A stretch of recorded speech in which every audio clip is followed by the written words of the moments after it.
The following program may contain coarse language, violence, nudity, mature subject matter, or scenes which may not be suitable for all viewers. Viewer discretion is advised. All Hit Radio.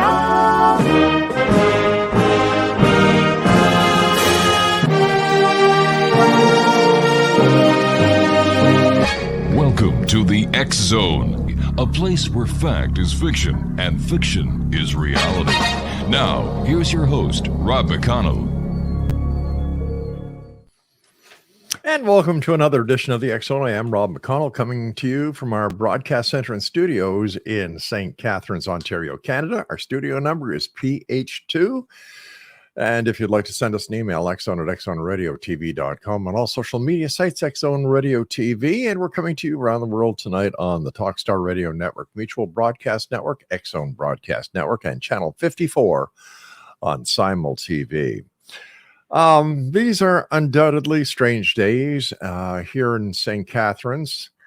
We are expecting a snowstorm in 2 days, and this ought to be another interesting thing that happens here in St. Catharines. We're right in between two lakes, Lake Ontario, Lake Erie. So we get what is called the snow lake effect, where other areas might get, let's say, 10 inches. We usually get more than 20, 22 inches. So another storm on the way, more questions, more problems, more blackouts. Who knows? My guest this hour is John MILOR, and we've had the pleasure of having John on the show before, and we're going to be talking about UFOs, ETs, and the such. And John, welcome back to the X Zone. Oh, it was a great pleasure talking to you, and to you and yours, a very happy New Year. Yeah, thank you very much. Year of the Rabbit, I think. Today's Chinese New Year. Wow. Happy Chinese New Year. Just, no wonder I've had a craving for chicken fried rice and Colonel Cow Pong all day long. That explains it. Teriyaki rabbit. Yeah. You and I were chatting briefly before we went to air, and you were saying that California is the hot spot for UFOs these days. Yeah, there's a number of reports out saying that out of the United States, California is number one on the list, which I thought that was kind of surprising. You'd think that Nevada, with Area 51, that they'd have more. But it probably kind of goes with the size of California. I think we're the third largest state. We cover a lot of territory, north and south, and every terrain feature from the ocean to the desert to the mountains. So it's just a really big state, and it has a lot of people in it. And we're on a coast, coastline over here, and it's a tech center, and we got a nuclear power plant and a military presence that's pretty big. So it sort of makes sense that we have a lot of things here in California that might attract their interest. Now, John, who issued this report? This was the something about the National UFO Reporting Center? Yes, that's it. Peter it's Davenport. Not MUFON, but it's Peter Davenport's organization. Okay. I don't know if you know this, but Peter Davenport lives in a decommissioned ICBM silo. Oh, lucky dog. Yeah. Those are premium, not cheap. No, but anyway, Peter's been doing this a long time, and he does a great job. And X-Zone Nation, if you'd like to visit the website, it's, I believe it's NUFORC.com, or just Google the National UFO Reporting Center. John, how did you get involved in ufology? You and I have talked about this many times, but, for the people who may not have had the pleasure of listening to or seeing you before here on the show, why don't we bring them up to date? First of all, who is John MILOR? Or MILOR? How do you pronounce your family name anyway? MILOR. MILOR. Okay. Who are you? Yeah. So, I've always been interested in like spiritual things. I just kind of had that bent since a young age. And I remember like as early as 5, my sister kind of was always into ghosts and stuff like that. And so my mom went and bought this set of encyclopedias. It was, what do you call it? Reader's Digest encyclopedia set. The part that was disturbing was the pentagram on the back of each copy. I don't know why they felt the need to put that there. But They had everything in there, and I read the whole thing. So I literally became encyclopedic about the paranormal from a really young age because I read all of those. I had a I whole think there were set of about 13 or 14 different volumes because my mother bought me the same set. So I know exactly the set you're talking about. yes, yeah, there were quite a few, and Yeah. I read it all. And so then, as I grew up, I was go to a bookstore. I'd always gravitate to those Mhm. books, and usually you'd find them in the New Age section, but um, it just depends. They have them in different places. But on top of that, when I was 5 years old, um, we used to watch Star Trek like a religion, Oh, yeah. and it just seemed to make sense. But one time we were at my great grandmother's house, and she would frequently watch us, and she was just this really fired up Mhm. woman of God that um, Jesus was just all, she was all about Jesus everything. If the music was on, it was gospel. If the TV was on, it was an evangelist. Um, and somewhere in every conversation, Jesus is going to come up somewhere. So, and it made sense. Her husband was my grandpa Rant was a minister, There you go. and they traveled all over the United States throughout the Great Depression, and so he was a retired minister. And uh, so, of all the people to talk about a UFO story, you wouldn't expect my grandmother Thelma. It just doesn't seem to line up. But yeah, she had this story one night when the whole family was there. It was some kind of gathering, like Christmas or whatever. And she happened to be reading the newspaper, waiting for more people to show up. And nothing formal was happening at the moment. But she was really absorbed in what she was reading. And she dropped the newspaper and she said, I have something to tell everybody. And she proceeded to read this story in the newspaper about a wild goose chase with the UFO and the cops around Madera County. And you could have literally seen it right out of the movie Close Encounters of the Third Kind. So I remember this back in 1975 when she read this in the newspaper.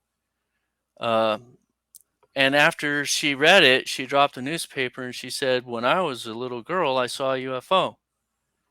And she talked about living in Kentucky. We knew she lived in the plains of Kentucky, Mhm. and she lived out where they didn't have any cars or anything. They had a wagon, so she'd never seen a motorized vehicle.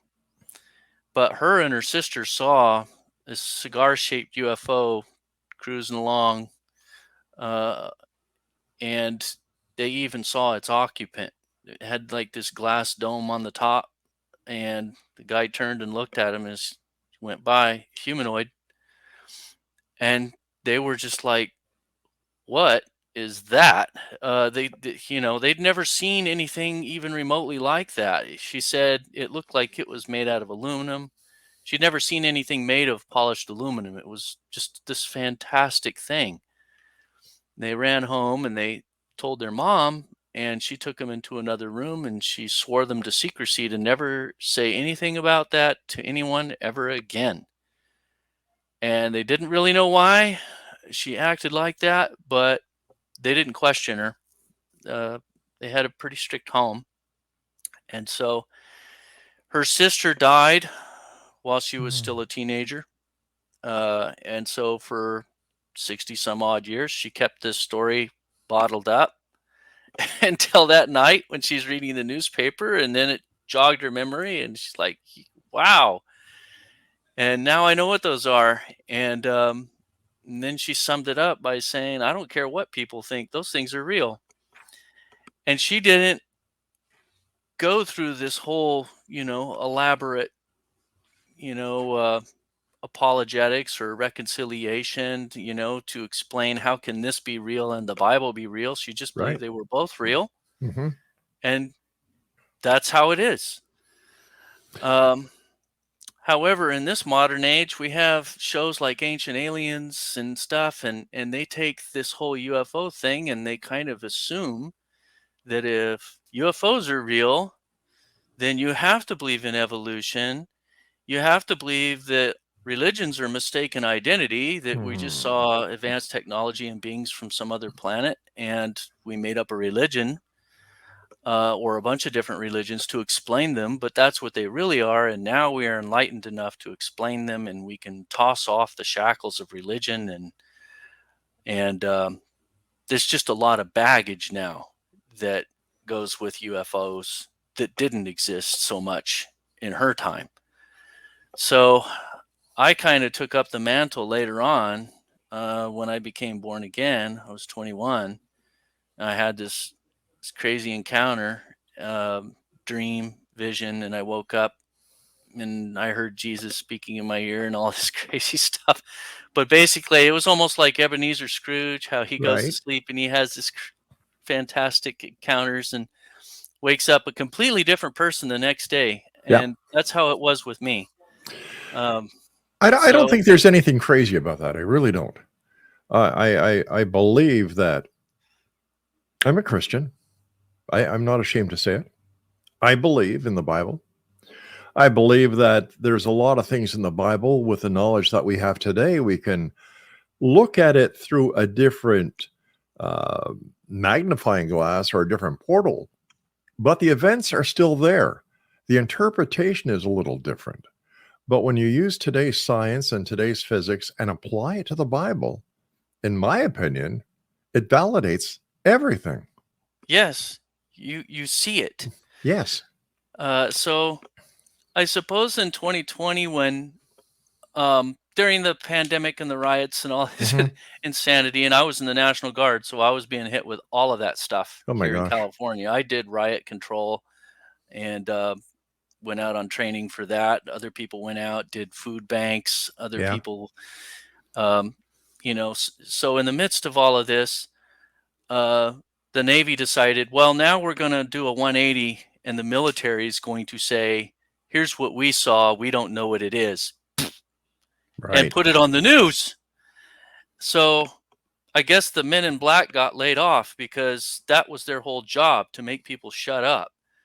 And now suddenly you have the source who's usually denying this stuff or contriving, weather phenomenon or some stupid excuse. They're coming forward and saying, we're validating what we saw via radar, via sonar, via pilots in the air, via seamen on the deck of an aircraft carrier.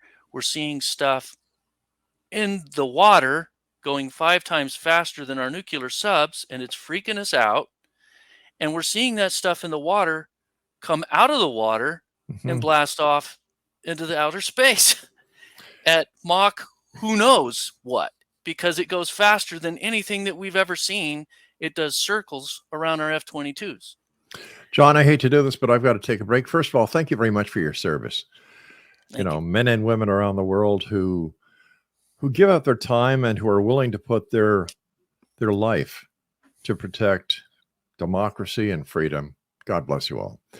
We'll be back on the other side of this break. John Millar is our guest. JOHNMILOR.com is his website. This is The X Zone. I'm Rob McConnell. I'll be right back.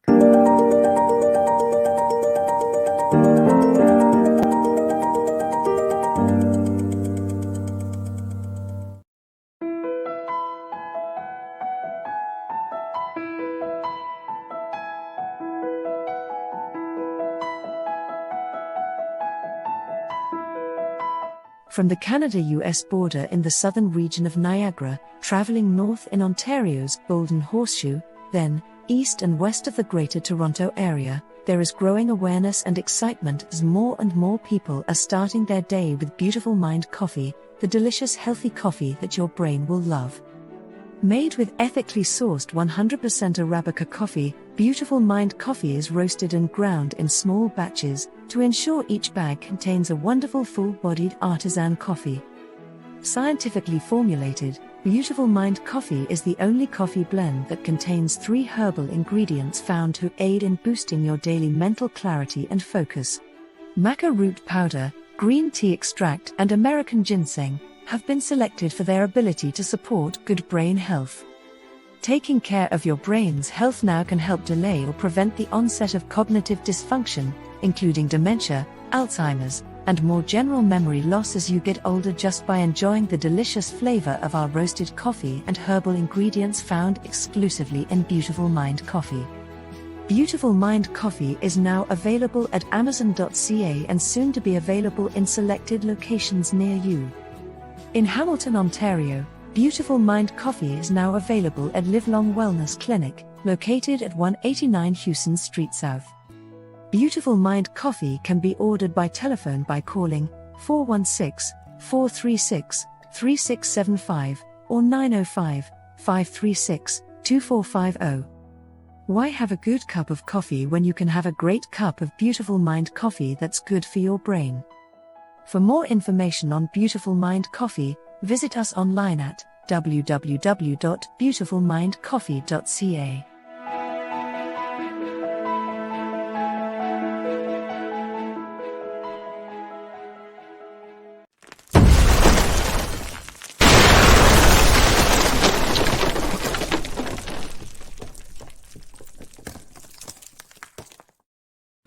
John MILOR is our special guest. John, we were talking about the latest disclosure about what the Navy has caught on video and how it seems that certain members within the military establishment are, or were at the time, saying that these are questionable objects. We don't know what they are and so on.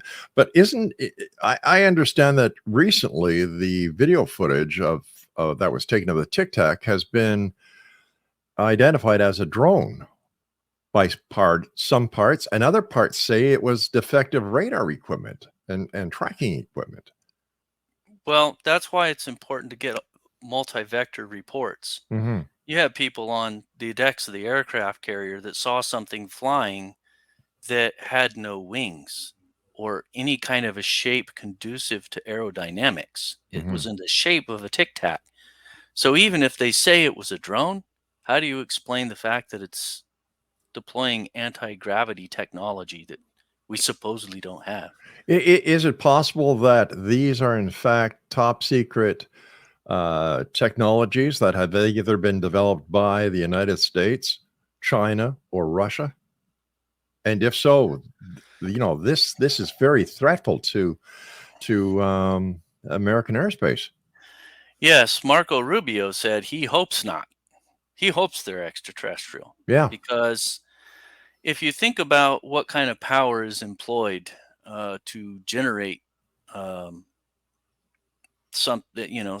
generate the propulsion that these things are exhibiting, if it is defying gravity, is it capable of actually creating a wormhole? I mean, that's an enormous amount of power. So why would we be having an energy crisis and struggling with battery technology where you can't even drive to another state with your EV car if we have technology so advanced that, I mean, the amount of power in that Tic Tac would dwarf the power that's on a nuclear an aircraft carrier. Right. So, but isn't it, let's look back, 20, 30, 40, well, at the time of Nikola Tesla, the experimentation that he was doing on free energy that was closed down very fast. Is it possible that we have actually progressed to this point and that this technology does in fact exist, but because it would drain the revenue of the oil industry and the war machines that use the fossil that's fuel a theory. Yeah. And I talk about all those different theories in the latest book, like, so why did we change our complete, why did we do a 180? I mean, that's it explains a lot, but I would think that if it was another country that developed this, that they would own us pretty much, especially in terms of the technology. They'd way dwarf us. So it's hard to say that it's another country like China, seeing that they're not completely dominating us. They're struggling economically. Sure. Is it possible So, that this technology is actually American technology? yeah, is it And that, ours? yeah. If it's ours, I don't think we came up with it. I think we reverse engineered it. And a lot of our Mhm. reverse engineering dates back to the incident in 1948, Roswell. That's supposedly where, fiber optics came from, and even little things like Velcro. Yeah, but Um, we know now that Velcro, fiber optics, Kevlar wasn't and had nothing to do with Roswell. I think that Roswell, people put a lot of faith in Roswell where that faith isn't deserved. I think that, when you've got authors like Kevin Randall, who at one stage was fully for Roswell, and during the course of his investigation and years looking into Roswell, saying, wait a minute, there's a lot of contradiction here. There's a lot of people who are saying things that never happened. So who do we believe? yeah, Especially when there's no hard evidence to substantiate any of the claims, John. right. Well, determining where the technology came from, if Hmm. it's from us, developed by us with no assistance whatsoever, then you have the whole other biblical angle. So my research is, I look at both scientific and theological aspects of it. And the Bible says that in the end times, we're going to see a return to the days of Noah. Jesus said that, Luke 17, Matthew 24. And when you look at the days of Noah, out of all of history, he chooses Genesis 6 to point at and to describe as the things that are going to be happening in the end times. And Genesis 6 is when we had direct, open contact with beings from other worlds that were intermarrying with people, The Nephilim. polluting, yes, the Nephilim, and Yeah. polluting our society genetically. And we got corrupt in every way imaginable, so bad that God had to wipe everything out in order to save us. It was like the nuclear option, because there was only one family left on the entire Mhm. planet worth saving. And even the animal kingdom was corrupt because the Nephilim, it was no holds barred. They were destroying everything. So if we're going to see, Bible tells us that that's what's coming in our Mhm. future. And then you see other elements of it. You see it in Revelation, where it talks about you're going to see signs and wonders in the sky. You read about Satan being cast down to the earth.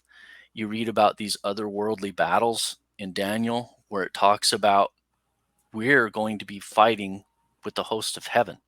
So It's what's funny that you all should about? mention the other battles. I had John Brandenburg on a couple of weeks ago, and he was saying that they found elements of xenon on Mars that can only be replicated or could only be found or created by nuclear blasts. And his theory is that 300 million years ago, there was a nuclear war on Mars, and that's why Mars is desolate and totally void. Yeah. So there's different theories about what Mhm. happened on Mars. In my first book, I write about Mars, about Hoagland's exploded planet hypothesis that Yeah. he talked about how Astera, there used to be another planet in our solar system, and that's what is now the asteroid belt, and this planet blew up. But his theory, I believe, was that that was a stronghold of, like Satan's stronghold, one of his strongholds. His kingdom was actually here on earth, and it actually even says that in Isaiah 14 and Ezekiel 28. He was in the garden of God. This was before he sinned.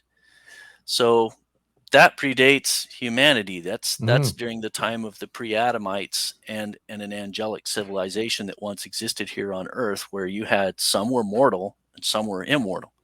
So there's this whole civilization here.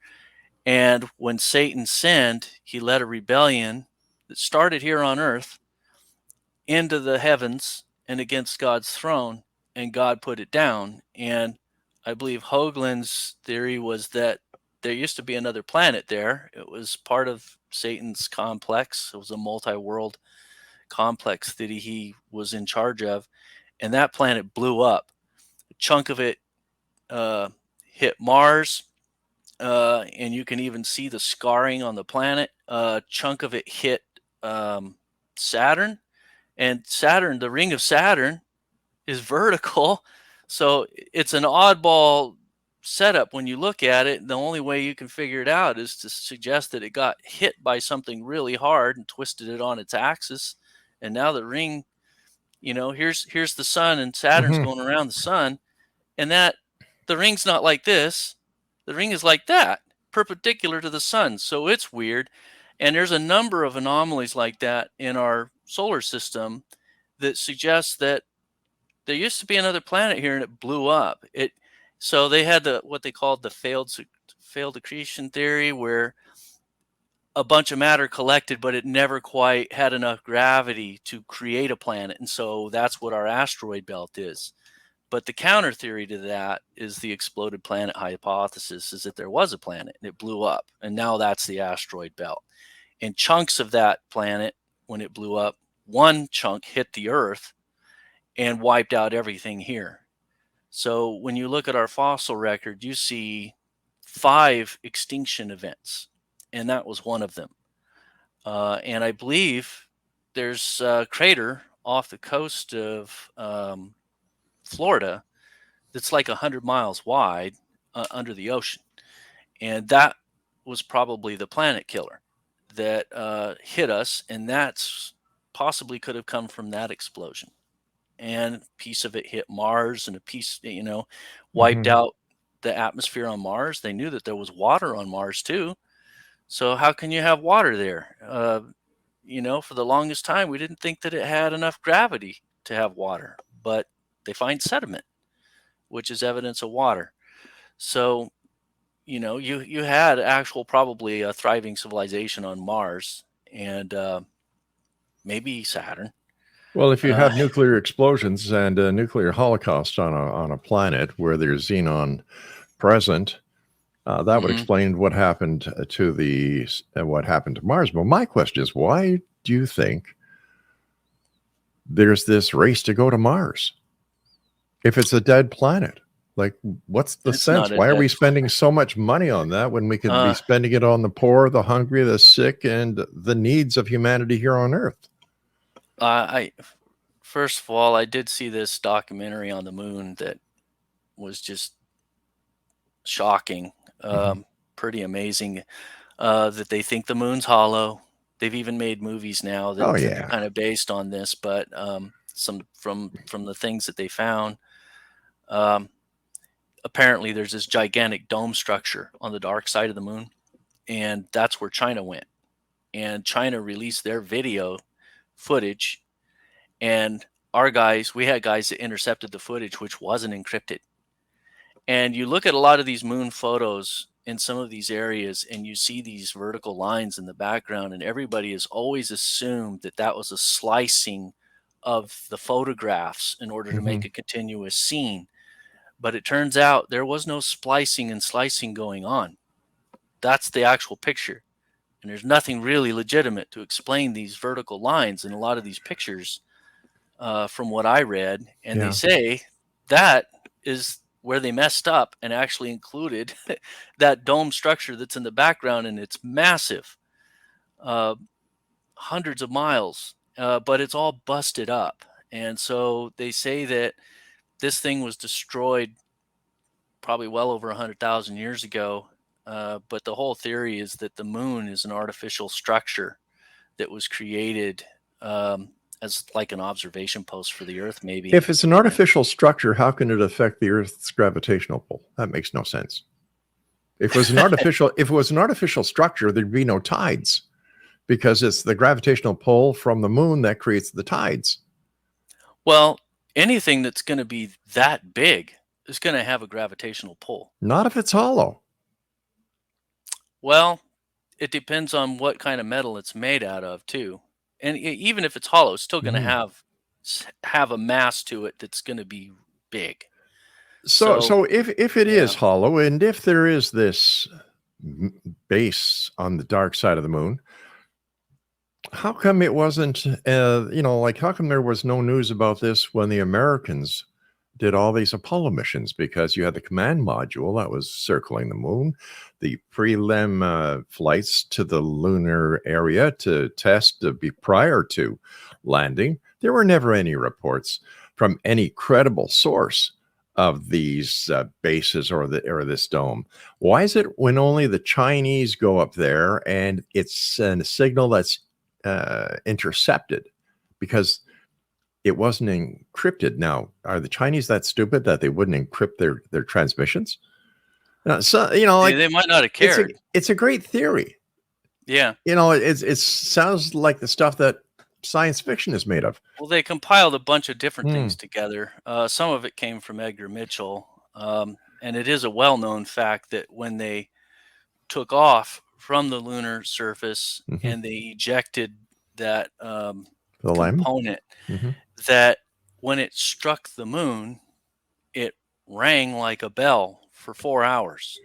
How do we know that? That totally mystified them. They had it on a recording, and I actually heard the recording. You can search that and find it. Listen, you and I have to take our break at the bottom of the hour. X-Zone Nation, John and I will be back as we continue here in the X-Zone from our broadcast center and studio PH2 in St. Catharines, Ontario, Canada. I'm Rob McConnell. Don't go away.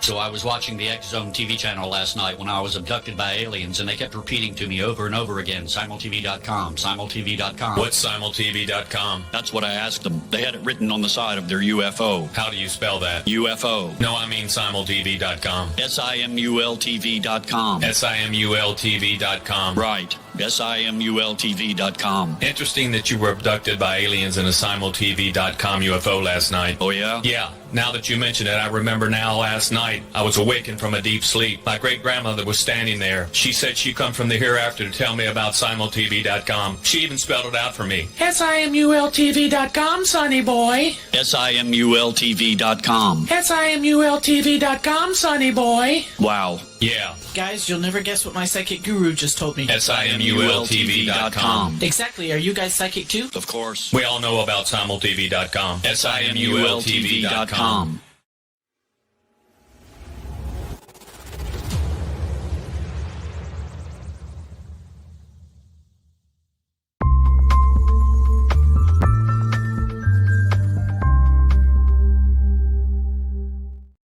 And we're back. Neither one of us have been abducted by aliens, so the show shall continue.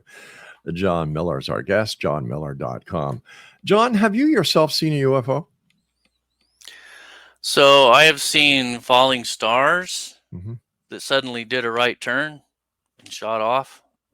So, that probably was a UFO, because I don't know of, anything that can change trajectory like that.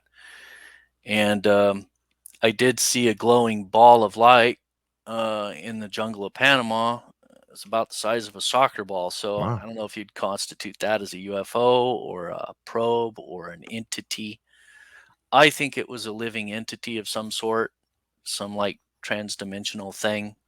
And but I know for sure my great grandmother did see one, and my sister encountered. It's hard to say whether it was a ghost, an angel, an alien, time traveler. Wow. Don't know, but that was just the craziest story that she had. And I don't know if I told you that one. No, I don't think so. Can you share it with us? She used to live on an island in the middle of the Mississippi River. So the Mississippi is a really, really big river, for those that don't know, because it was pretty wide on both sides of the island, and the island was 5 miles wide itself. Wow. So you had to take a ferry to get to the island. Didn't have any cars. There was a tractor on the island. So she drove the tractor out, and it had a wagon attached, and took us to her little shack. And This place was like, it was the coolest place, and it would have been the perfect place to film a horror movie because it had all the ingredients. You're completely isolated, no phone, Uh-huh.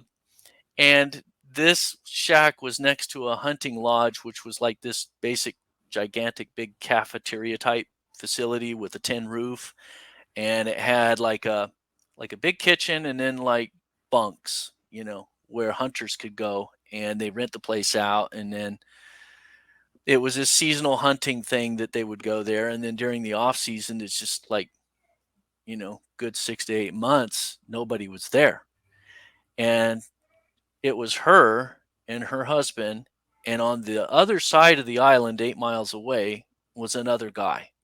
So 3 people Hmm. on the entire island, and that's it. Complete isolation. So she was really glad when we came to visit her, and I remember that place. It's really pretty cool, and there's a lot of history there from the Civil War too. She said you could pick musket balls out of some of the trees, you could find them and stuff. But a lot of weird things happened on the island. Um, One time they were just sitting there eating their lunch, having a picnic, and they heard an explosion that shook the ground. And they were looking around like, what the hell was that? But the freakiest thing of all was one night they were in their shack. James was on the couch, had his gun broken down into all these pieces, and he was cleaning his rifle. And she was in the kitchen around the corner. And the front door opened up, and a guy walked into the middle of the living room and stopped and looked around like, wait a minute, this isn't right. And he's like looking around, and he was wearing this sort of a powder bluish uniform that looked similar to like a military uniform. Blonde hair, blue eyes, about 6 foot average, just normal looking guy. Weird thing was, though, is it was raining outside. And in Mississippi, when it rains, it no kidding rains. You don't go out there and not get wet and muddy. The mud is like 6 inches thick. Ooh. And there's even a beer named after it, Mississippi Mud. I mean, it's like this really clay, doughy stuff. It's very difficult to walk in. This guy comes in and his boots are spit shined. I mean, they're polished boots, and he's not wet or anything. So something's completely off. Right. On top of that, the door was shut, and they had a bunch of dogs laying in front of the door, and somehow he walked through it as if none of that was there. Just opened it and walked right in, and looked around like he's appraising the situation and realizes something's not right. And he looks down and he sees James sitting on the couch, and he smiles at him.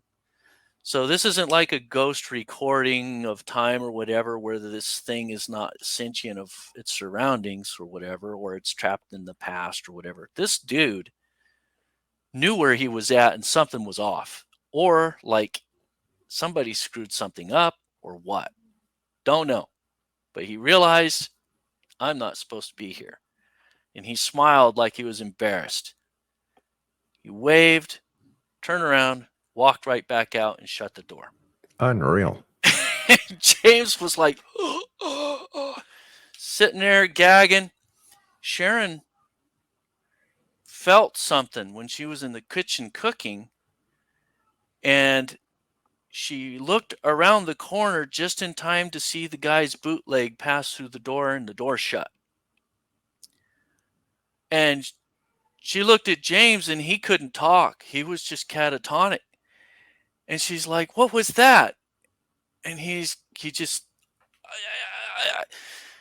and finally he jumped off the couch, and gun parts flying everywhere. And he ran over to the door, went to open it, and he had to shove it open and push the dogs out from the door. They were still huddled against the door for warmth.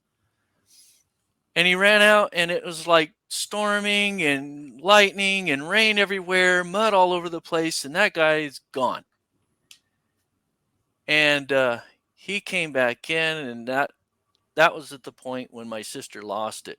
She fell on the ground. She was crying. She was shaking. She said it's like she felt like she went into shock. because reality just went out the door, out the door, so to speak. And yeah, it freaked her out bad. And my sister's not easily rattled. She was the one that, when she was a kid, there was a haunted house down the street, and she wanted to go check it out.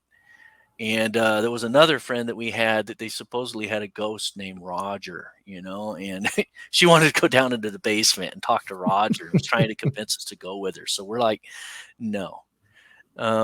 So this freaked her out. But she remembered it. And so for the longest time, she was just trying to figure out, like, what was that, and I wrote an article about it. I put on my website called Angels Unaware or Unaware Angels. And it almost seemed to me like somebody was meaning to go to a specific time and place, maybe during the Civil War, and do an important function and then check out without being noticed.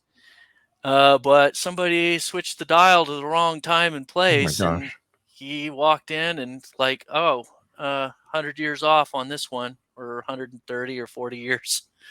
That's kind of the feeling I got, because he seemed like he was totally aware of where he was at, and some kind of mistake was made. John, stand by. We've got to take our final break. X-Zone Nation, if you'd like to find out more about John, if you'd like to get any of his books. How many, last time you and I talked, you had 13 books that were written. How many books do you have now? Yeah, I still have 13. And they're available online at Amazon.com? Amazon and johnmilor.com. All right, stand by, my friend. We'll be back. And wow, fascinating story. This is the X-Zone. I'm Rob McConnell. We're coming to you from our broadcast center and studios in St. Catharines, Ontario. Studio number PH2. We'll be right back. Don't go away.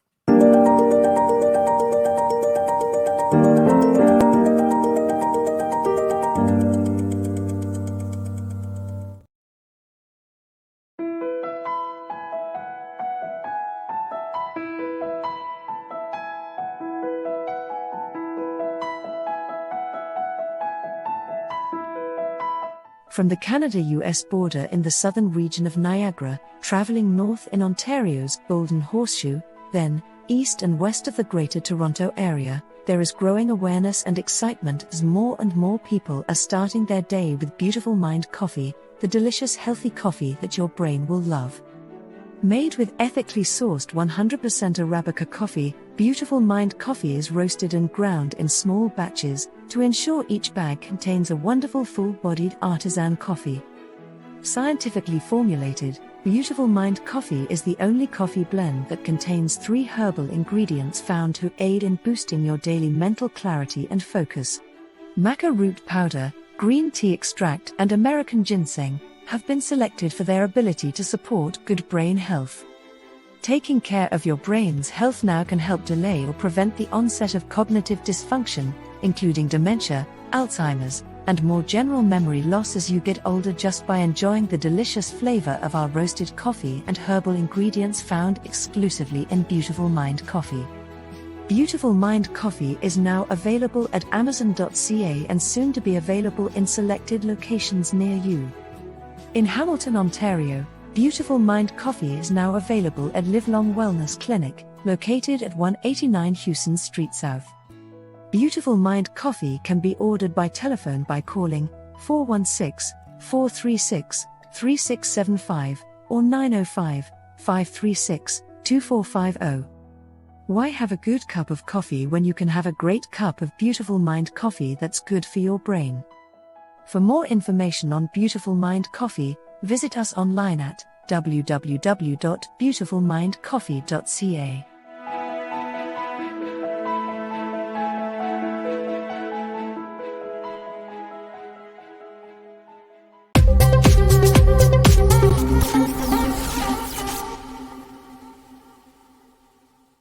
And speaking about Beautiful Mind Coffee is the official coffee of the X-Zone Radio TV show. And I am told that in the very near future, Beautiful Mind Coffee will be available as well as Amazon.ca, Amazon.com. John MILOR is our guest. First of all, John, I want to thank you ever so much for joining us. Always a great pleasure talking to you. You're a very interesting young man. And once again, thank you very much for your service. Young. Well, listen. You know, I remember when Fred Flintstone and Barney Rubble went to high school with me, so you're young. John, is it possible that the UFOs that we're seeing might be from a different dimension or coming through a wormhole? And because I would imagine that if they're using technology to traverse the universe, that they leave their home planet a long, long time ago. So, quantum physics is saying there's more than the 3 dimensions. Some of them say 11 dimensions. Multi-universe theory. M theory, What yeah. is your take on this? So first of all, if they are coming from other planets in the solar system, or not in our solar system, like Mhm. Alpha Centauri, for example, Right. the closest one is 11 light years away. Uh, yeah, that's not going to happen unless you're able to punch a hole, in the universe and Yeah. create a wormhole. And if you're doing that, then you are multidimensional by definition. You're transitioning from one dimension to another. And I talk a little bit about that, how physics is finally getting to the point where our math is able to see things beyond. And it's sort of cool how that can happen, because even just a basic explanation of it, I heard it described as first of all, there's Pythagorean's theorem, a squared plus b squared equals c squared. So we know that that's true. Do the math, you can see it. You can actually apply that to a cube. A squared plus b squared plus c squared equals d squared. So you got this 3-dimensional cube. This equals this distance through the center of the cube. Mm-hmm. So if it works with 2 dimensions and it works with 3 dimensions, it probably works with 4, 5. Yeah. You name it. Now, what does that 5th dimension look like? We don't know. Numerically. No, but they've got great songs, Wedding Bells Blue and Yeah. One Less Bell to Answer, Aquarius. Yeah. So the cool thing is, numerically, we Mhm. could do the math. It's almost like that chicken, the little chicken on Foghorn Leghorn, where he does the math, and Oh my gosh, yeah. Foghorn hides in this thing, and the Yeah. little chicken goes out in the middle of the yard and pulls him out of the ground. He's Right. like, "How'd you do that?" He goes to look in the sheds. No, I better not look. I just might be in there. Yeah, isn't that Henrietta's son? Yes. Yeah. My gosh. So that's the kind of math we're talking about, where people like Einstein, and there's people like that today too, that quantitatively we can do calculations and say, you know what, there's too much mass out there. That what we're seeing here doesn't make sense unless we have other dimensions to account Right. for it. And the latest theory is the M theory.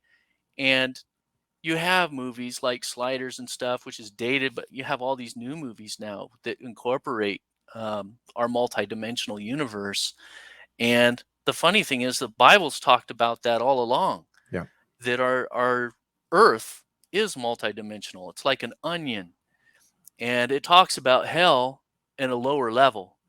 And most people think, oh, it's like some cavernous place inside the Earth, and it's like, it's probably a smaller planet in a lower dimension, and it's a really bad place, and you don't want to be there.